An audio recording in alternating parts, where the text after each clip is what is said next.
Yeah, Mike, my big thing this week is a matter of perspective. I think many of us can be creatures of the moment, and when you're entirely in the moment, you can lose perspective. So it's a reminder that even though there's only about a month left, roughly, in college basketball's regular season as we gather today, there definitely is still enough time for the middle of the pack teams to figure things out. And I am not just talking about the easier to remember miracle run like NC State's double whammy last year when the Wolfpack were the 10th place team in the ACC before they win the ACC tournament and make that amazing run to the Final Four. Just last year as well, listen to this, with 1 month remaining in the regular season, roughly the circumstances as we speak this year. Clemson was 14-7 overall, and the Tigers had a losing record in conference play at this time last year. They were 4-6 in the ACC. What did they do? They went 7-3 down the stretch. They got a lot of credit, well deserved, for some of their big early season non-conference victories that, as Coach mentioned, Stanford and SMU and some of the other candidates this year from the ACC lack. And the Tigers made the NCAA tournament after that late season run as a pretty strong number 6 seed. And they advanced all the way to the Elite Eight, which, by the way, tied the longest postseason run in the history of Clemson basketball. So those are two examples, State and Clemson, from just a year ago. Carolina fans can remember 3 years ago. In Hubert Davis's first season as a head coach, Carolina got absolutely annihilated by Duke. That one was at the Smith Center in early February 3 years ago. That dropped the Heels record to 16-7, 8-4 in the ACC. And because of a lack of high quality wins, that left the Heels squarely on the NCAA tournament bubble, just as they are now.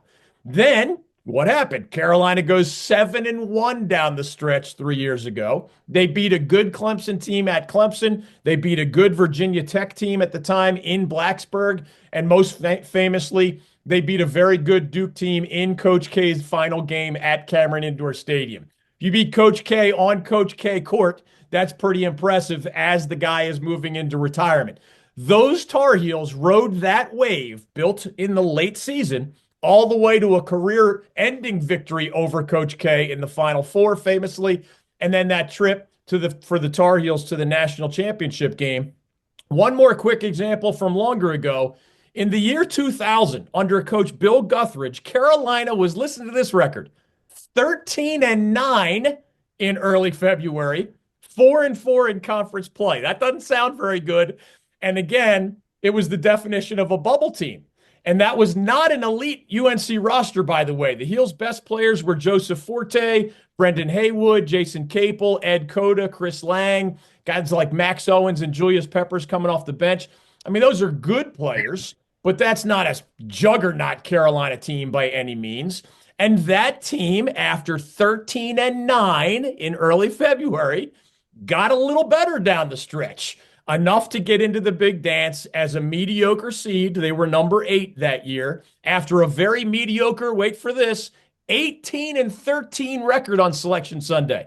That's what the Tar Heels had on their resume. They got in, and because of their late season improvement, they made a run under Bill Guthridge all the way to the Final Four that year.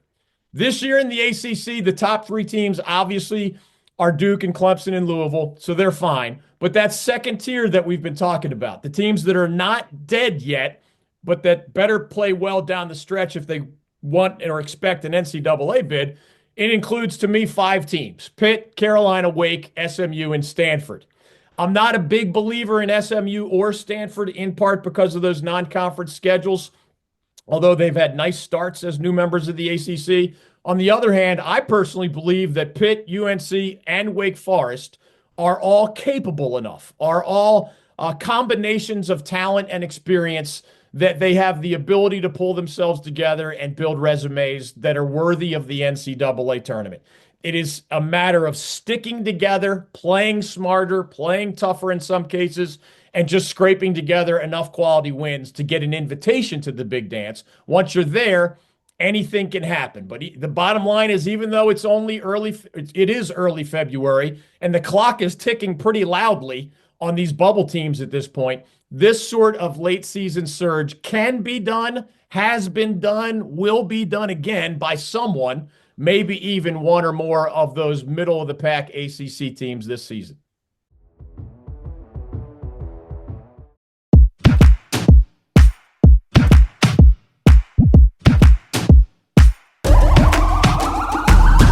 This is the moment we waited for. Everything you want is right here. We gon' give them what they came for. We gon' take it up from last year. Shoot 'em my shot, boy, I'm long range. Me and the team on the same thing. Stayed down, never switched up.